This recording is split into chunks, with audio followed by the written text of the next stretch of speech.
Look at this water. For outsiders, the coastline of Greater Recife and its neighboring cities looks like a postcard-perfect paradise.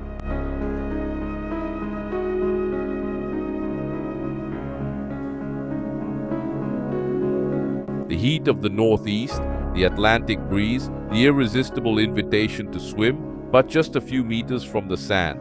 Beneath the greenish, murky water, there is a universal boundary, a deep trench cut by fierce ocean currents. In this trench, a perfect and merciless presence moves without making a sound.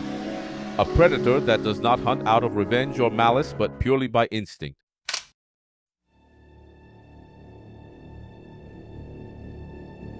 The problem is that when the shark's instinct crosses paths with the human body, the result is not just an accident, it's a nightmare of flesh, blood, and perpetual trauma.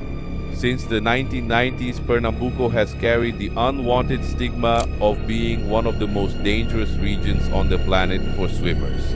There are more than 80 recorded incidents, but what is frightening is not just the statistics, it's the devastating impact at the very second the jaws close.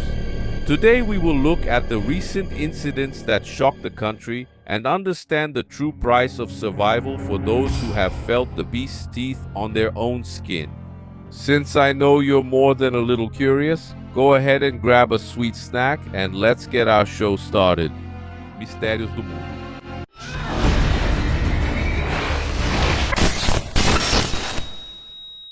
Our recent timeline of horror takes us to Olinda del Chifre Beach, an area historically known for its strong currents and murky waters. It was the beginning of the year. The atmosphere seemed calm, with swimmers and water sports enthusiasts enjoying the sea. But the murkiness of the water hid the approach of a bull shark, a species with territorial habits, aggressive and extremely well adapted to shallow and murky waters. The victim was in the water when the attack happened suddenly. Unlike what movies show, there's no noise beforehand. There's no fin cutting through the surface as a warning. There's only an unseen impact, which survivors compare to a collision with a car at high speed. The animal clamped its teeth into the victim's flesh. The impact caused an immediate rupture of major blood vessels. The pain, according to doctors and witnesses, it's so intense that the brain goes into instant shock. The water around turned into a red blur. Rushed to the hospital by bystanders and firefighters, the survivor was admitted with deep lacerations and massive loss of muscle tissue and skin. He survived, but life as he knew it ended there. There were months of reconstructive surgeries, painful skin grafts, and the daily realization that the mobility of that limb would never be the same. This attack in Olinda was the warning sign that the waters of the Northeast were troubled once again. If this case in Olinda brought fear back, the month of March 2023 turned fear into absolute panic. The scene was Piedade Beach, near Igrejinha, the place with the highest incidence of shark attacks in the entire state of Pernambuco, according to Folha de Pernambuco, March 5, 2023. Sunday, a teenage girl, only 14 years old, was in the water. The beach was crowded. In a moment of distraction, the young girl went beyond the safe area. The shark's attack was devastating. The predator bit the boy's thigh and abdominal area, shaking him with brutal force. Desperate swimmers managed to pull the boy to the sand. The scenes recorded by witnesses shocked the country. The boy was pale, losing consciousness quickly due to hypovolemic shock. When the human body loses large amounts of blood, the organs start to shut down. At the Hospital da Restauração, the medical team fought for his life. The injury to his leg was irreparable. It had to be amputated at the thigh to stop the infection and prevent fatal bleeding. The public was still trying to understand the tragedy of a 14-year-old boy losing his leg when, incredibly, the nightmare repeated itself less than 24 hours later. On March 6, 2023, on a Monday, in the same stretch of beach in Piedade, a 15-year-old girl named Kailani was in the shallow water. People thought the animal had already left, but they were terribly mistaken. The shark attacked again. The blow was aimed at the girl's left arm. The desperation on the shore was indescribable. People were screaming, running out of the water, while at the same time, Heroic volunteers went into the sea to rescue her. Kailani was rushed to the hospital. The bites destroyed muscles, bones, and crucial blood vessels. The emergency surgery left her badly mutilated. Her left arm had to be amputated at the shoulder. Two teenagers mutilated on the same stretch of beach less than a day apart. Psychological terror took hold in Pernambuco. Years have passed, but the threat in the deep waters of Recife and neighboring regions has not diminished. More recent reports show that animals are still coming close, whether at Boa Viagem Beach or in restricted surfing areas. Subsequent attacks continue to require emergency admissions to the ICU at Hospital da Restauração, such as the case of the 19-year-old girl in Boa Viagem and an 11-year-old child who was seriously injured. The victims who were attacked by sharks on the beaches of Recife and the metropolitan area are still hospitalized. The attack on the 11-year-old child happened at Piedade Beach in Jaboatão dos Guararapes over the weekend. This child had to have one of her legs amputated due to the severity of the injuries. She is in the ICU in serious condition. Yesterday, a 19-year-old young woman was attacked at Boa Viagem Beach in Recife. The woman arrived at the hospital with an amputation at the thigh level. She underwent surgery and is also in the ICU in serious condition. We have information here from the State Department of Social Defense, which reports that the accidents happened in areas that have warnings about the risk of shark attacks. The firefighters urge beachgoers to obey the warning signs on the beaches and also to follow the recommendations of the lifeguards. We are monitoring the health condition of both the 11-year-old child who was attacked over the weekend and also the young woman who was attacked on Monday. In both cases, the story repeats itself with mathematical and frightening precision. Emergency limb amputations, traumatic shock, and weeks of hospitalization under intensive care.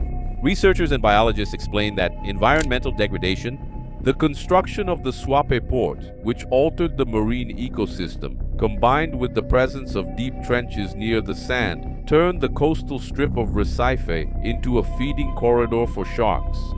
But for the shark attack victim, science matters little at the moment when the water turns red. What happens when the media lights go out?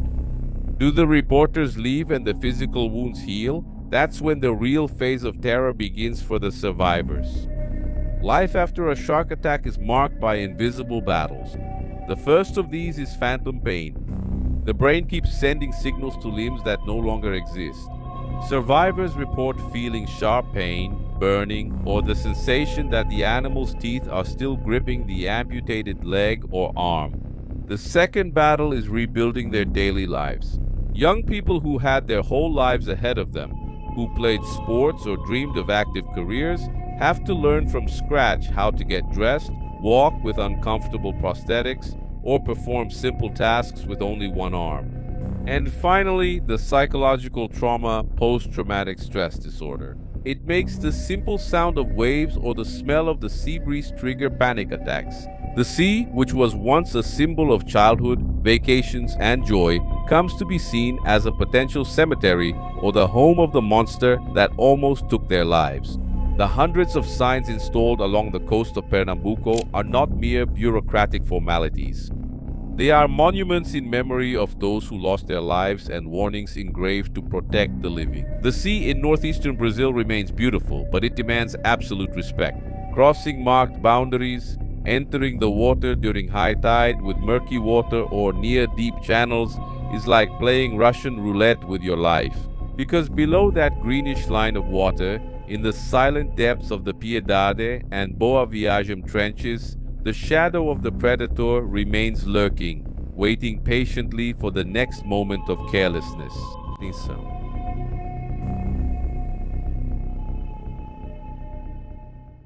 This video ends here. I hope you enjoyed it and above all understood the message. My noble and dear brothers, without wanting to demonize, as you know, I was born and raised here in the state of Pernambuco. But there's no fortune that could pay me, that could convince me to go to any beach in Recife. With all due respect, it's a beautiful city. No doubt it's a great place to have some coconut water. I smelled that ocean scent, but for me, that's as far as it goes. I'm not getting in the water, my noble and dear brothers. Since they made those changes, which have already been mentioned here in this video in detail, things have changed a lot and changed for the worse. So honestly, I'm not taking that risk. Although swimming in the sea really is great, and that's why many people can't resist the water temperature, the sand itself. Anyway, everything invites you, in fact the weather itself, to go on an adventure.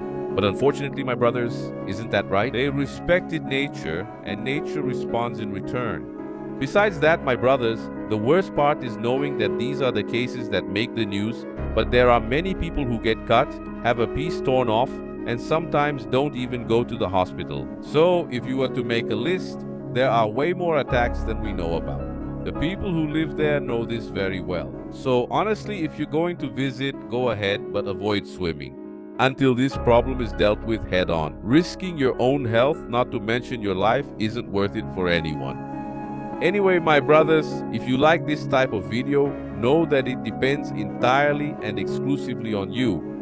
Our channel is being outrageously boycotted. The videos simply aren't promoted, they stay hidden. And this really harms well-crafted content like this one here. If you don't help by sharing, commenting, and liking, unfortunately, we'll have to go back to the usual format. I'm counting on you, brothers, to prevent this. I thank each one of you. God bless you. Hugs. And we keep going together, always facing the supernatural, here on Encarando o Sobrenatural Official.